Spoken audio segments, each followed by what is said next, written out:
E aí, pessoal, bem-vindo a mais um podcast do esporte. Hoje vamos fazer um girão aí, um resumão do que aconteceu nesse meio de semana com alguns times brasileiros, né? Eu queria começar pelo Santos, teve jogo na terça-feira pela Sul-Americana, jogo morno, jogou contra o River Plate do Uruguai. O jogo foi lá no Uruguai, foi fora de casa, então, sim, eu tinha muita expectativa para ver, né? Não só eu, muita gente, porque era o Sampaoli, né, na primeira competição internacional do Santos, e a verdade é que foi um jogo bem morno, né? O Santos claramente ainda sofrendo um pouco com essa questão do rodízio, né? Tem que rodar esses jogadores para preservar alguns jogadores, então preservar algumas peças do elenco para não desgastar esses jogadores, e o Sampaoli eu acho que ele está aprendendo isso agora, então acho que não foi um jogo para torcedor santista entrar em desespero, nem nada disso.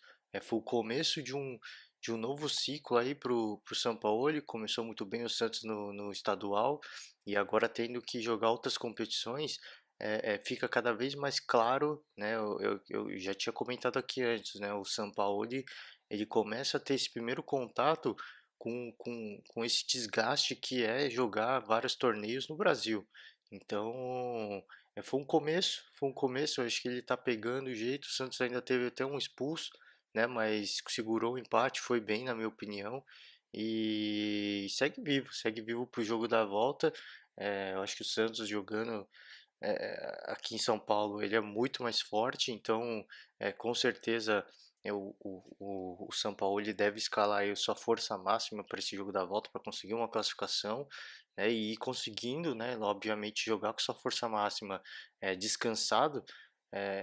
O Santos é um time se não o mais dos mais perigosos do Brasil, de São Paulo com certeza no momento. Então é, o mais não, né? O mais perigoso eu acho que nesse momento é o Grêmio no Brasil, mas o Santos é um dos mais perigosos, então ficar de olho, né? Esse jogo não tem muito o que falar mesmo. O jogo que acabei de falar foi bem morno mesmo, né? O Santos teve um expulso, ainda segurou o resultado, então acho que ficou de bom tamanho até para o Santos. E tem tudo, claro, para conseguir encaminhar sua classificação. O Santos é um time muito superior ao River do Uruguai, né? Totalmente diferente do River da Argentina, então é, é muito superior. E se conseguir jogar com sua força máxima, com os jogadores descansados, é uma classificação que está muito bem encaminhada. É claro que não dá para se acomodar em cima disso. Precisa mostrar futebol, precisa jogar. E conhecendo São Paulo, gente que a gente conhece, é um time que joga para cima a todo momento, sem dar descanso, sem tirar o pé do acelerador. Então, é, minha opinião, eu acho que bem caminhada esse comecinho aí pro Santos de Sul-Americana, né? Ainda na. Vamos ficar na Sul-Americana mesmo. Eu ia falar dos jogos de quarta, fala dos jogos de quarta. Vamos para os jogos de quarta então, vai. Vamos seguir é, o, a linha cronológica, né? Na terça ainda a gente teve um jogo do Atlético Mineiro que conseguiu se classificar, né? Cara, assim, foi um jogo que começou extremamente fácil pro Atlético, fez 3-0 no Danúbio e de repente o Danúbio começa a dar resposta. Saiu o primeiro gol ainda no primeiro tempo e aí no começo do segundo eles fazem mais um. Então foi um jogo e depois eles, né, conseguiram oferecer perigo ao Atlético. O Atlético teve mais chances para ampliar o placar, não conseguiu e foi um jogo tenso, cara. Assim, foi um segundo tempo quase inteiro muito tenso para o Atlético, né? Então, eu acho que fica um sinal de alerta. É claro que o Atlético eu já vim elogiando aqui há um bom tempo, né? É um time que o Ricardo Oliveira fez 2 gols nesse jogo, eu vou cansar aqui de elogiar o cara, porque é um dos, talvez em atividade, um dos jogadores mais velhos em atividade no Brasil hoje, e segue, cara, com um pique, com uma vontade, segue goleador, ajudando muito o Atlético. Então, cara, só tem que tirar o chapéu para esse jogador, ele vem fazendo um trabalho fantástico, né? Mas o Atlético como um todo é, precisa melhorar, né, de um contexto geral, cara. Você sai de um jogo que você, né, fora de casa, se eu não me engano, eu acho que o Atlético fez o gol, os caras empataram, depois fez o segundo gol, os caras empataram. Então, o Atlético Mineiro precisa, de um modo geral, melhorar essa questão defensiva, né? Porque faz os gols, vem conseguindo fazer os gols, mas cede muitos gols aos adversários. E a gente sabe como é que é o futebol. Chegam, quando se vive um bom momento, né, as coisas funcionam de uma forma excepcional, mas às vezes, né, é impossível manter esse bom momento o ano inteiro. E eu não estou aqui augurando, isso é um fato, né?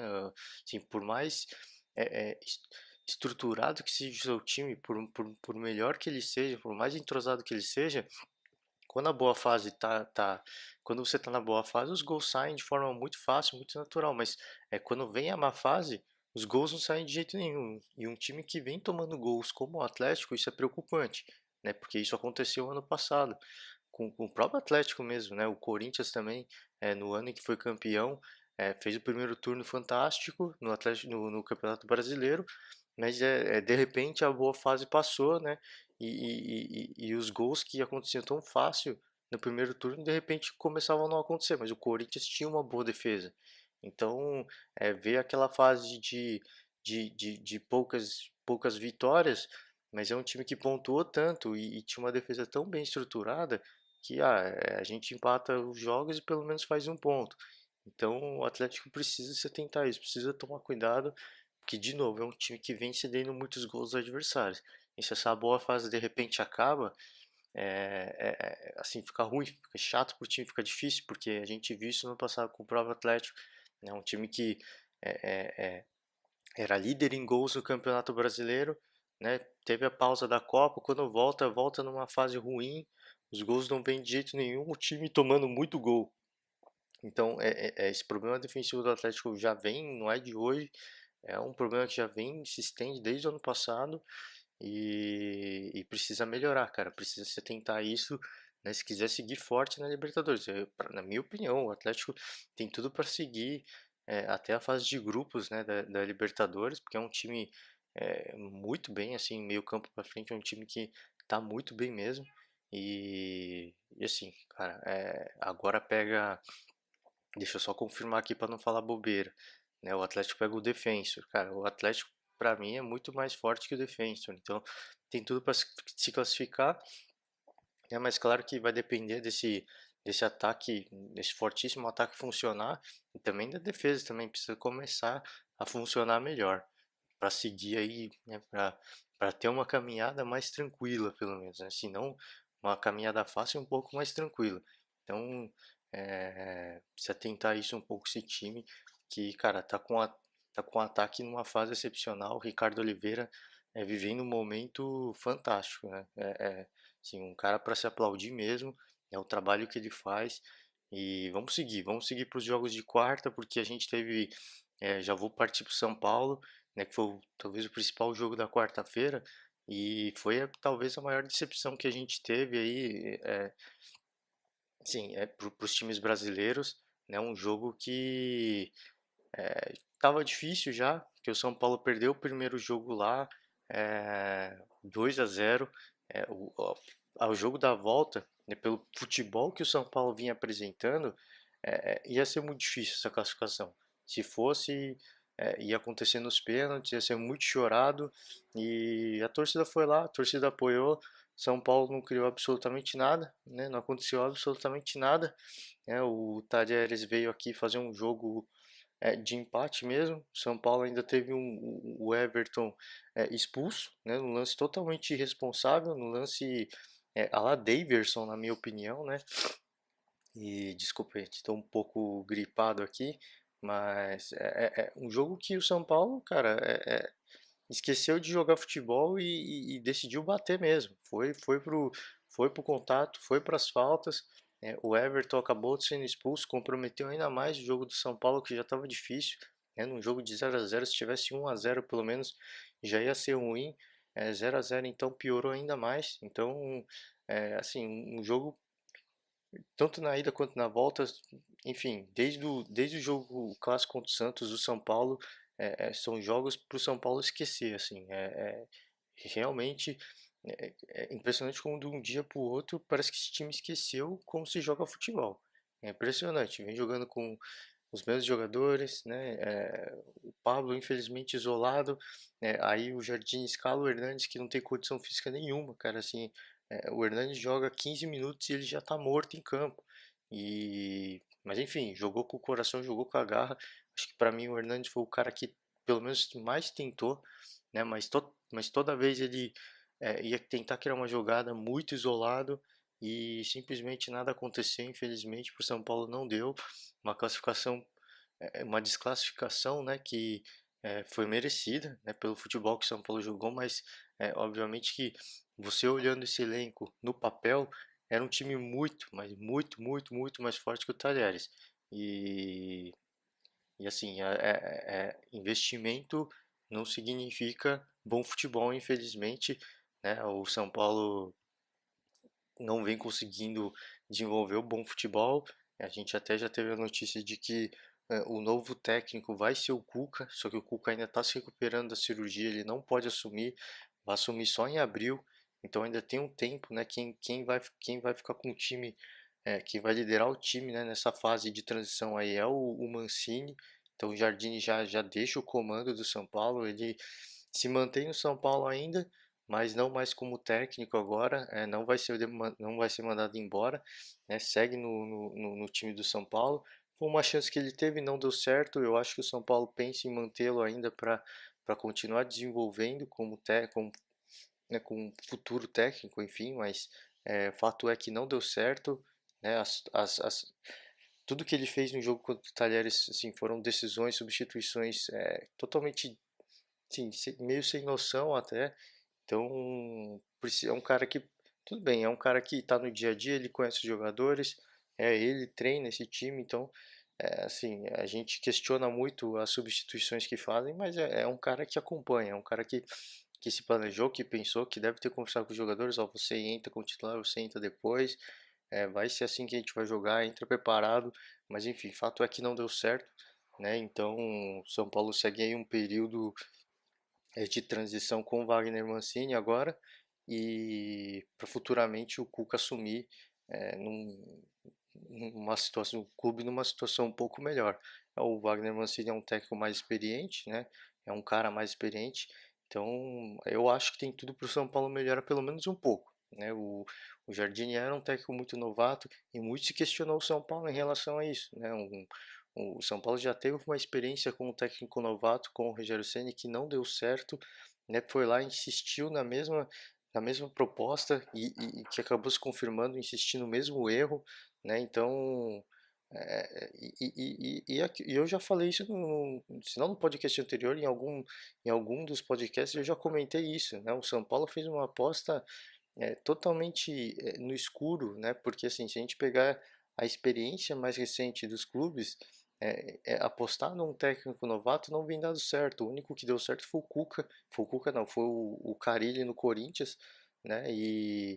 Mas para todos os outros não deu certo, né? Infelizmente não deu certo. São Paulo com o Rogério Ceni, né? Tem no Palmeiras a gente pode até pegar aí o Roger Machado, que já tinha um pouco mais de bagagem, mas ainda é considerado um técnico novato, né?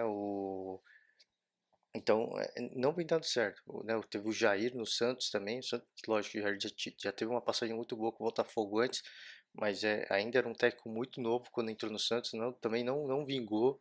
Então, a gente vem vendo, a gente vem vendo uma série de sequências de técnicos relativamente novos, bem novatos ou relativamente novatos, que não vem dado certo, né? O único que deu certo foi o Carille.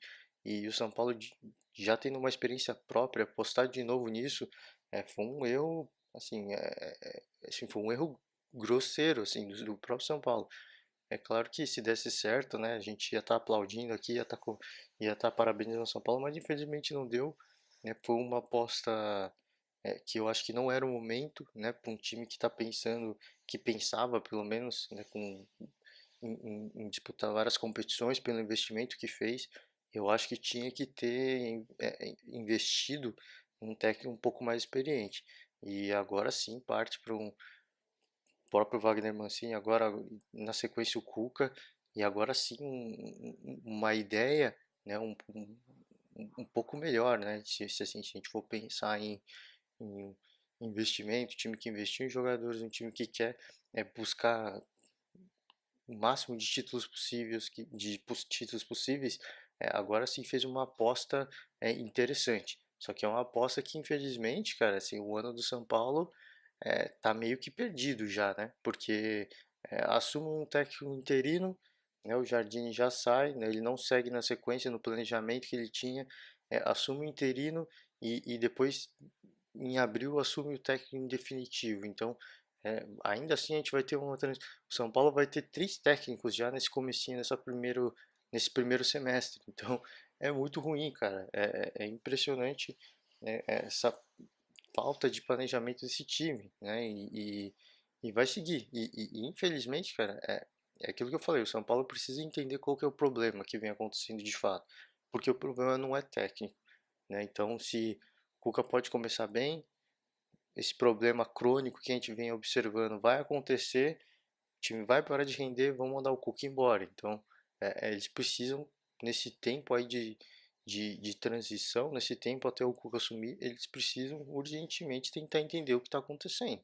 A gente de fora não consegue entender, só eles conseguem ver de fato qual é o problema, entender e tentar solucionar, porque se não der, cara, não importa o técnico que contratarem, tá? E o Cuca é um excelente técnico, mas não importa o técnico que eles contratem, não vai dar certo, né? Então, já, já fica aí né, de aviso e de preparação para o São Paulo, porque eles precisam se mexer. Não adianta contratar um técnico aqui, um técnico lá e esperar que as coisas aconteçam de forma positiva. Infelizmente, não é assim, nada cai do céu.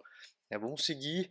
A gente teve aí a primeira semifinal da Taça Guanabara, o Vasco foi bem, cara, se ganhou tranquilo, né? O Vasco teve uma classificação para a final extremamente tranquila, 3-0 em cima do Resende e cara, não tem nem o que falar, só vendo os gols mesmo, o Vasco teve até o gol que seria do Pikachu, né? Ele subiu no meio de dois zagueiros baixinho que a bola foi entrando, o zagueirão tentou tirar e chutou pro gol, acho que a bola ia entrar do mesmo jeito, né? Mas foi por pouco um gol do Pikachu. O Vasco que vem rendendo muito, sim, vem rendendo muito bem, teve uma dificuldade aí na Copa do Brasil, mas na Taça Guanabara vem jogando muito bem, vem voando. O trabalho do Valentim é excelente, cara. Não tem muito o que comentar desse jogo mesmo. O Vasco foi muito superior, né? Era um jogo que eu já projetava o Vasco, né, na final e, e acabou se confirmando. Todo respeito ao Rezende, né? Mas o Vasco, pela campanha que vinha fazendo, de 100% de aproveitamento, era um time que era franco favorito e se conseguisse manter a mesma pegada ia passar fácil. E foi isso que aconteceu, né? Vamos para o outro jogo, já que foi na quinta-feira, Flamengo e Fluminense, o jogo extremamente emocional, né? Teve todas as homenagens, né, para os jogadores da base, daquela tragédia que aconteceu, e era um jogo, era clássico, né? É clássico, não pesa elenco, não pesa salário, não pesa dinheiro, isso eu comentei, e eu comentei também que o Fluminense tinha uma grande chance de classificação, e isso se confirmou, cara, foi um jogo assim que o Fluminense não recuou. Eu imaginei que o Fluminense fosse recuar, fosse jogar, cara, fosse criar uma retranca impossível de ser batida, mas não, o Fluminense foi para cima, é, criou aí bons momentos no jogo, né, e o Fernando Diniz fez um trabalho no Atlético que foi legal e era natural que quanto mais tempo de trabalho no Fluminense, ele ia fazer esse time também render de uma forma interessante. E foi isso que a gente viu, o trabalho dele em campo, um time do Fluminense que simplesmente esqueceu, né, o que o Flamengo tinha de melhor, né, que eram os seus grandes jogadores, e jogou de igual para igual mesmo. Né, um Flamengo até um pouco reconhecível, e é o que eu também tinha falado, né, no podcast anterior, que o Flamengo poderia entrar um pouco abalado, e de fato eu acho que entrou um pouco abalado. Alguns jogadores que já renderam muito melhor esse ano jogaram muito abaixo daquilo que se esperava, então foi um Flamengo até um pouco irreconhecível, não funcionou de um modo geral, e o Fluminense no finalzinho do jogo conseguiu seu gol num erro de saída de bola do Arrascaeta, né? Maior contratação do Flamengo, cometeu uma gafe, o Fluminense foi lá, aproveitou esse erro e assim, com 3 toques assim de primeira, acabou fazendo gol, e garantiu a classificação aí do Fluminense para a final. E assim, mais um, cara, mais uma decepção para a torcida flamenguista, né? Que é time que vem fazendo muito investimento ao longo dos anos. Esse ano bombou no mercado da bola, né? Contratou muita gente boa e mais uma vez bateu na trave, infelizmente, não deu certo. Isso prova que, assim como a gente viu com o São Paulo, o Flamengo, lógico que o Flamengo vem jogando muito melhor, dadas as devidas proporções, mas investimento não significa bom futebol e não vai significar títulos. Precisa de um planejamento a longo prazo, né? O Flamengo começou muito bem esse planejamento, investiu em grandes jogadores, investiu num bom técnico, mas é claro que ainda precisa de um tempo, né? Eu acho que não é o fim do mundo, claro que todo mundo tira um sarro aí, os rivais acabam tirando um sarro do Flamengo, mas eu não acho que é o fim do mundo para o Flamengo. Eu acho que tem tudo para conseguir uma sequência, para ganhar corpo esse time. Cara, é fevereiro, é o segundo mês do ano. É óbvio que isso não serve mais de desculpa de que os jogadores estão ganhando forma física e tal, estão ganhando entrosamento, mas vamos dar tempo ao tempo, né? O Flamengo é um time que eu acho que se não ganhar títulos, é um time que vai incomodar muito esse ano, porque tem um elenco extremamente qualificado e é um time que vai conseguir ir longe em todas as competições que vai jogar. Se vai ganhar título ou não, isso é outra história. Às vezes não é nem questão de jogadores, às vezes é questão é, de tempo mesmo, de maturação, né? De ganhar maturidade, né? Porque é um elenco que os jogadores não são novos, são experientes, claro, mas que jogando junto ainda não tem uma maturidade, né? E é uma coisa que a gente viu no Palmeiras, por exemplo, né? Que é um elenco extremamente qualificado, muitos jogadores, um elenco extremamente caro, mas que ainda faltava aquela maturação, né? Aquela malícia de jogar uma competição. O ano passado ganhou, mas não ganhou a Libertadores, que era o objetivo principal do Palmeiras, mas já ganhou um título, né, e o investimento acabou se confirmando. Então, assim, você tem que investir e tem que manter o planejamento, né? O Flamengo, a princípio, vem mantendo e eu acho que tem tudo para render bons frutos no futuro. Mas não é motivo de desespero agora. É claro que fica um gosto muito amargo, né? Uma decepção muito grande pelo investimento que fez. Mas era clássico, era um jogo difícil, né? Até por tudo que aconteceu no CT do Flamengo, era um jogo muito emocional e eu acho que assim é perdoável nesse momento, eu acho, né? Assim, a gente não sabe o quanto que os jogadores entraram abalado, né? O Diego deu até uma entrevista, ele chorou falando que, cara, poderia ter sido a gente, porque a gente fica no CT também, então poderia ter acontecido até com a gente, né? Não necessariamente, não só com os jogadores da base. Então, cara, isso mexe com a cabeça do atleta.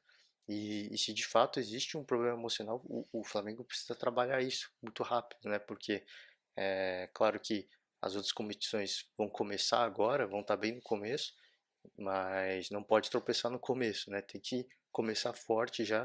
O Flamengo eu acho que tem tudo para começar é, é, Campeonato Brasileiro, Libertadores, Copa do Brasil mais para frente e começar muito forte e aí incomodar muito qualquer que seja o adversário. Então, acho que está no caminho, não foi agora, bateu na trave e vamos ter uma final também, mais um clássico, né, carioca aí, Vasco e Fluminense. Vai ser um jogo bem legal de ver, assim, porque o Vasco segue no seu 100% de aproveitamento e o Fluminense, né, assim, jogou de igual para igual com esse elenco, com esse super elenco do Flamengo, né, cara, mais um clássico, então, assim, é, tudo pode acontecer, é difícil prever alguma coisa, né, eu acho que o Fluminense, pelo futebol que ele apresentou ontem, é um time que é um pouco mais favorito para essa final. Mas é claro que eu falei, o Vasco vem fazendo uma grande campanha, os jogadores seguem com uma confiança lá em cima, então tem tudo para fazer uma grande final e até que saiu com um título, né? Mas nesse momento eu vejo o Fluminense um pouco acima, né? Mas de novo, é clássico, às vezes de repente a mística, né, do clássico da final acaba mexendo com a cabeça dos jogadores do Fluminense e eles não consigam jogar metade do futebol que eles estavam propondo jogar. Então, é, só o tempo vai dizer e vamos ver essa final porque vai ser muito show de ver, vai ser muito legal. E vamos finalizar aí falando do Corinthians, né, que teve o seu jogo pela Sul-Americana, jogo contra o Racing em casa. É, era um jogo que eu, pelo menos, achei que o Corinthians fosse ter uma vida tranquila, né? Não se confirmou mesmo. Mesmo com o histórico recente do Corinthians de não estar conseguindo jogar bem, eu achei que por jogar em casa, ser um jogo de Sul-Americano, um time argentino, eu achei que o Corinthians fosse entrar diferente em campo, ia jogar com mais frieza, ia jogar com mais precisão, como jogou contra o Palmeiras, que era um clássico, era um jogo difícil também.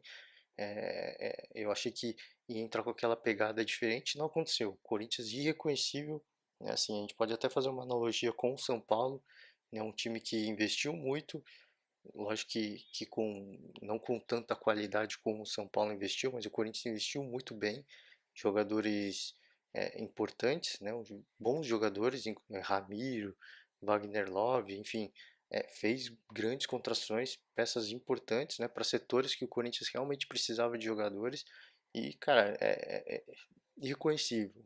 Os jogadores que já estão no time há mais tempo, que vinham jogando bom futebol nos anos anteriores, também irreconhecíveis. Fagner irreconhecível, Jadson irreconhecível, é, cara, o único jogador que de fato vem se destacando no Corinthians, pra mim é o Gustavo, porque o Racing saiu na frente e o Corinthians sofreu, cara, assim, ficou jogando, não jogou nada o jogo inteiro, o Racing também deixou, cara, bem preguiçoso mesmo.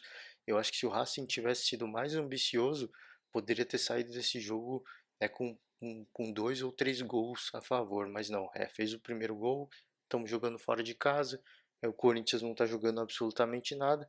Vamos segurar o resultado. Fato é que não aproveitou esse momento ruim do Corinthians e o Corinthians cresceu mais pro final do jogo. Numa bola parada, o Gustavo fez um gol de cabeça.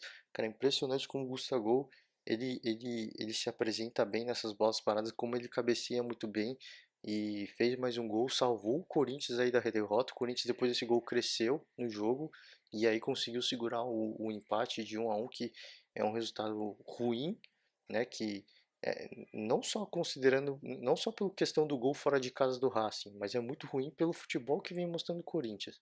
Né? Impressionante como não vem rendendo, não vem jogando bem, não vem funcionando. A dupla de zaga do Corinthians e eu já estou repetindo isso, eu vou repetir de novo. Não está funcionando, cara. Não tá, infelizmente não está dando certo. É, o Carille, tudo bem, eu acho que ele tem uma filosofia de que ele precisa dar sequência, mas ele já está dando sequência há muito tempo. Não está funcionando, cara. Ele precisa fazer alguma coisa. E se continuar assim, cara, a dupla de zaga não tá entrosada, não tá funcionando. Achei que as coisas fossem melhorar depois do jogo do Palmeiras, contra o Palmeiras não aconteceu, né? Aquele jogo foi um resultado à parte, né, nessa caminhada do Corinthians, que é um time que infelizmente não tá jogando assim, não tá jogando absolutamente nada, assim, é decepcionante ver o Corinthians, né? A gente viu o Fábio Carelli no banco assim, a gente sempre espera que o Corinthians de um jogo para o outro comece a melhorar, comece a ganhar um pouco mais de corpo e mais um jogo mais do mesmo do Corinthians, um jogo em que o Corinthians não consegue jogar absolutamente nada e que numa bola lançada na área o Gustavo faz o gol de cabeça. Então, é, ainda bem pro Corinthians que o Gustavo tá jogando e tá num bom momento, porque senão, cara, ia ser um começo de ano para se esquecer do Corinthians, né? Obviamente que já mas pelo menos né, o seu artilheiro vem fazendo os gols e vem correspondendo, né? Vem salvando o time em momentos importantes. Então, é, se vive esse momento, pelo menos um momento ruim, pelo menos o seu artilheiro vive um momento muito bom, então tem que aproveitar isso. O Corinthians vai ter que tirar proveito disso, né? Porque se todas as outras peças, todos os outros setores não vêm funcionando, o ataque funcionando pelo menos garante ao Corinthians aí os gols que precisa, né? Para não sair com resultados negativos. Então tem que tirar proveito disso.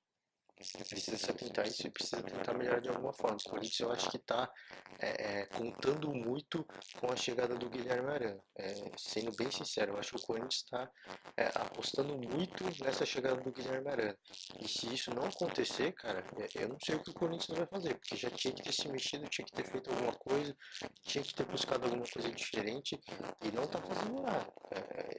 O cara ele segue dando sequência nos jogadores, não vem funcionando, eu não sei, talvez nos treinos, talvez nos treinos funcione muito bem, mas os jogos não vem funcionando, então precisa se mexer urgentemente, porque se o Guilherme Arana não vier, cara, infelizmente não vai dar certo o Corinthians esse ano, isso vai ser uma esquecer. E outra, eu acho que o Corinthians precisa trazer de volta, precisa tentar pelo menos trazer de volta o Romero, porque ele segue o elenco, não renovou constantemente, pode jogar. Então, cara, por mais que ele seja um elenco, um time, para ser temporada, coloca ele no jogo, né?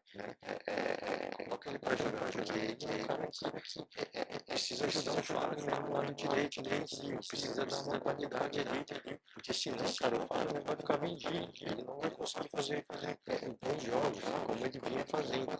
Ele precisa desse suporte de um jogador rápido, um jogador de entrega como é o Romero. Porque se não tiver, cara, assim, não importa. Se vier o Guilherme Arana, ele vai ficar isolado do lado esquerdo também. Então, precisa se mexer e precisa ser agora, porque assim, conseguiu esse empate, então o cara ele ainda segue tranquilo, mas o Corinthians não vem jogando absolutamente nada, então assim, a gente não sabe até quando, né, essa boa fase do Gustavo vai demorar, lógico que a gente torce para que essa boa fase dure para sempre, mas a gente não sabe até quando vai durar, e se acabar, cara, aí sim, essa tranquilidade, essa paz do Corinthians com a sua torcida vai acabar, já vem acabando. Vaias em alguns jogos. Então, assim, essa relação de amor já vem se desgastando. Cada partida que passa jogando mal, o torcedor se frustrando, é mais uma partida em que essa tranquilidade vai se perdendo. Então precisa começar a se mexer, porque se vem funcionando muito bem nos treinos, ok, mas nos jogos não vem dando certo. Deu certo só em um jogo contra o Palmeiras, mas aquele foi um jogo totalmente à parte e agora toca a vida, cara. Já foi, já foi. A gente precisa pensar no futuro da temporada, a gente precisa melhorar. A gente tem jogador para isso, né? Então, enfim, precisa trocar uma peça ou outra, precisa fazer novos testes em jogo mesmo, né? Porque se contar só com o que acontece nos treinos, o Corinthians vai continuar no mais do mesmo. E aí vai ser uma temporada a se esquecer mesmo do Corinthians. Então precisa melhorar muito. Saiu com empate, né? Dos males o menor, né? O Corinthians tem, lógico, toda a capacidade de conseguir uma classificação no jogo da volta, mas é um jogo difícil, porque agora vai ser fora de casa, contra um Racing, que é um time de extrema qualidade, né? Se a gente falou do São Paulo, que era muito melhor que o Talheres, não, o Racing, nesse momento, ele é melhor que o Corinthians. Então, claro que tem tudo para conseguir essa classificação. Se jogar de repente como jogou contra o Palmeiras, faz um golzinho, sai com essa classificação para a Sul-Americana, mas precisa melhorar, cara. O Corinthians defensivamente como um todo não vem funcionando e isso é preocupante. Isso é muito preocupante. E eu acho que é isso, gente. Tentei fazer um resumão do que aconteceu nesse meio de semana. Final de semana a gente vai ter rodadas estaduais e aí na segunda a gente volta aí para comentar o que foi é, essa rodada estaduais. Eu não comentei do Palmeiras. Palmeiras jogou o Campeonato Paulista na segunda-feira, né? Então eu acabei não comentando, mas assim, Palmeiras ganhou, jogou bem cara, só que assim, o Palmeiras tem uma coisa que ele precisa melhorar, que é uma coisa que a gente vem observando desde o ano passado, de que é um time que faz um gol e se tranquiliza, cara, dá espaço para o adversário, enfim, isso é uma coisa que o Palmeiras já tinha que ter superado isso.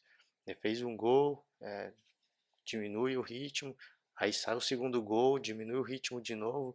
Assim, se pega um adversário de mais qualidade, o Palmeiras começa a sofrer, né? E se vai jogar uma Libertadores desse jeito, faz um gol e dá espaço para o adversário, numa Libertadores isso é totalmente diferente. Você torna o jogo dramático de forma desnecessária. Então, Eu acho que já passou da hora do Palmeiras rever isso, esse jeito de jogar. Então eu acho que fica aí de alerta, tá no estadual, então eu acho que tem margem para isso, mas precisa melhorar muito, né? Precisa melhorar muito ainda. É claro que alguns jogadores já vêm subindo de nível de forma bem interessante. O destaque para o Gustavo Scarpa é muito, cara, assim, impressionante como ele cresceu e muito provavelmente vai ficar no lugar do Lucas Lima. O Lucas Lima vai ficar como reserva, entre aspas, do Gustavo Scarpa. O Lucas Lima deve jogar aí no time B do Palmeiras para jogar o Campeonato Brasileiro. Mas é impressionante como vem jogando o Gustavo Scarpa, como cresceu de qualidade, né? Então, com destaque positivo, o Dudu já vinha jogando muito bem, segue, né, voando. É o cara que mais se entrega, você vê mais garra, é o Dudu. Mas precisa melhorar isso que eu falei, né? O Palmeiras dá muito espaço para os adversários, aceita muito, né? Depois de fazer um gol, ele aceita muito o jogo do adversário, e isso é muito perigoso, cara. Isso é muito perigoso. Vai jogar um clássico, vai jogar contra um time de mais qualidade da Série A, um Flamengo, um Cruzeiro, né? Vai jogar um mata-mata, é ainda mais perigoso porque torna um jogo dramático de forma totalmente desnecessária. Então precisa melhorar isso, precisa rever esse jeito de jogar, precisa se inspirar um pouquinho mais no Santos, né? Que é o time que faz um, dois gols e não tira o pé, continua para cima dos jogadores, que é o jeito do São Paulo, é um jeito diferente. Então acho que a gente tem uma oportunidade de ver um estilo de jogo diferente, e o que é bom a gente tem que tentar copiar mesmo, assim. Então, tudo bem que esse é o estilo do Felipão, mas, cara, é o estilo que se o Palmeiras ficar jogando desse jeito para sempre, é um estilo que é muito perigoso, né? E, cara, faz a torcida sofrer de forma totalmente desnecessária. Então, é uma coisa para se atentar. E eu acho que é isso aí, gente. Vou ficando por aqui. Final de semana vão acompanhar os jogos e semana que vem a gente está de volta. Valeu, um forte abraço e até a próxima.